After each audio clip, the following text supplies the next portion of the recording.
کرتے ہیں. اہل تشیع کون ہیں؟ یہ آپ جب ماتم کرتے ہیں تو اہل تشیع وہ ہیں جنہوں نے امام علیہ السلام کو قتل کیا اور اب اپنی غلطی کی پر ماتم کر رہے ہیں، اپنا ایک طرح مقافات عمل کا شکار ہیں، اللہ تعالیٰ نے قیامت تک ان کو رونے پیٹنے پر لگا دیا ہے. یہ بات کیا ہے؟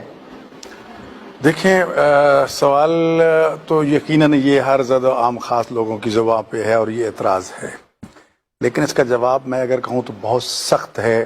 مجھے بڑے احترام کے ساتھ ان چیزوں کو پیش کرنا ہوگا. حقیقت یہ ہے کہ شیعہ اسے کہتے ہیں جو ولایت علی ابن ابی طالب علیہ السلام اور ان کے 11 بیٹوں کی امامت کو مانتا ہو، ولایت کو مانتا ہو، وہ شیعہ ہے. اب ماننا اور عمل کرنا یہ لازم و ملزوم ہے. ایک آدمی دعویٰ کرتا اس پہ عمل نہیں کرتا تو اس کا مطلب یہ ہے کہ وہ جھوٹا دعویٰ ہے. ایک چیز تو یہ ہے. دوسری بات یہ ہے کہ ہم جب کربلا میں دیکھتے ہیں تو امام حسین علیہ السلام کے قتل میں سب سے آگے جو شخص کھڑا ہے عمر ابن سعد ابن ابی وقاص. ابی وقاص کون ہے؟ عشرہ مبشرہ کے اس صحابی کا بیٹا جو امام حسین علیہ السلام پہ سب سے پہلا تیر چلا رہا ہے. اب میں اس کو شیعہ کہوں گا؟ نہیں. میں وہی عرض کروں گا کہ اگر ہم شیعہ سنی کی اصطلاح سے نکلیں اور آئیں حسینی اور یزیدی کی اصطلاح میں تو ہمارے لیے بہت بات کرنا آسان ہو جائے گا. یہ سب سے بہتر پیغام، یہ بات آسان ہو جائے گی. رہ گیا معاملہ اسی طرح قاضی شریح، کوفہ کا سب سے بڑا قاضی تھا. حضرت عمر رضی اللہ تعالیٰ عنہ کے دور میں بطور ایک قاضی متعین ہوا. حضرت عثمان رضی اللہ تعالیٰ کے زمانے میں قاضی رہا. حضرت علی علیہ السلام کے زمانے میں وہی قاضی رہا. تینوں ادوار آ گئے. جی جب آیا ابن زیاد کا دور اور یہ 4 محرم جو گزری ہے، ابن زیاد نے کوفہ میں اعلان کیا کہ جاؤ جا کر امام حسین کو قتل کرو. انعام و اکرام لوگ کو جانے کو تیار نہیں تھا. جی اب اس میں ڈرایا گیا، دھمکایا گیا، اس نے لالچ دیا لیکن کام نہ بنا. اس نے جو سوچا جب تک حسین کے قتل کو کوئی شریعت کا بہانہ بنا کے اس کو شریعت کا مخالف اور باغی قرار نہیں دیا جائے گا لوگ نہیں جائیں گے. قاضی شریح کو بلایا کہ میں کسی وقت قتل ہو سکتا ہوں، میرے پاس یہ مال دنیا ہے، بطور امانت پورے کوفہ میں تو اس سے بڑا مجھے کوئی امین نظر نہیں آیا، میں آپ کے پاس امانت رکھنا چاہتا ہوں، رکھ دو. اشرفیوں کا ڈھیر لگ گیا. رات کو تو ابن زیاد جو آیا اور اشرفیوں کا ڈھیر سے کھیلنا شروع کر دیتا ہے.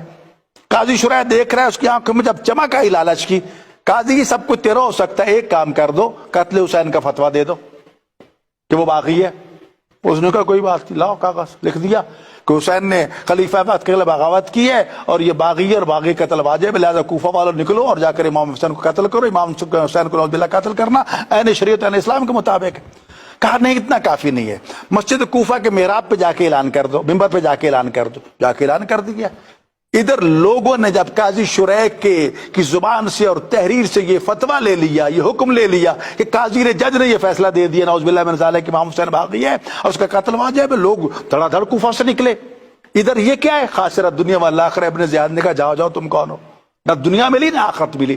تو اس قسم کے قاضی شریح جیسے کردار آج بھی موجود ہیں. کربلا میں امام حسین کو قتل کرنے والوں میں کم از کم 18,000 قاری قرآن اور حافظ قرآن تھے. ہم ان کو کیا کہیں گے؟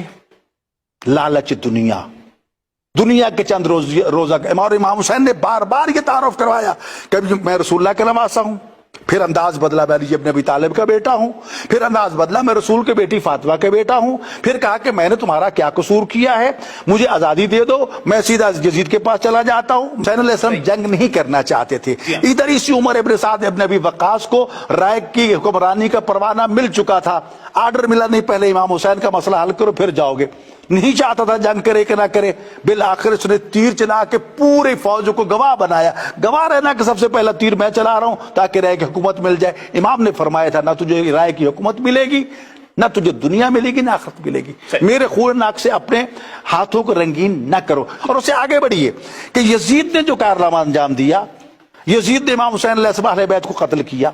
یزید نے مسجد نبوی میں کتنے اصحاب کو شہید کیا، واقعہ ہر موجود ہے. مسجد نبوی کے اذان و اقامت معطل ہو جاتی ہے، کچر گھوڑے باندھ دیے جاتے ہیں اور وہ مسجد نبوی کی حالت ہوتی ہے.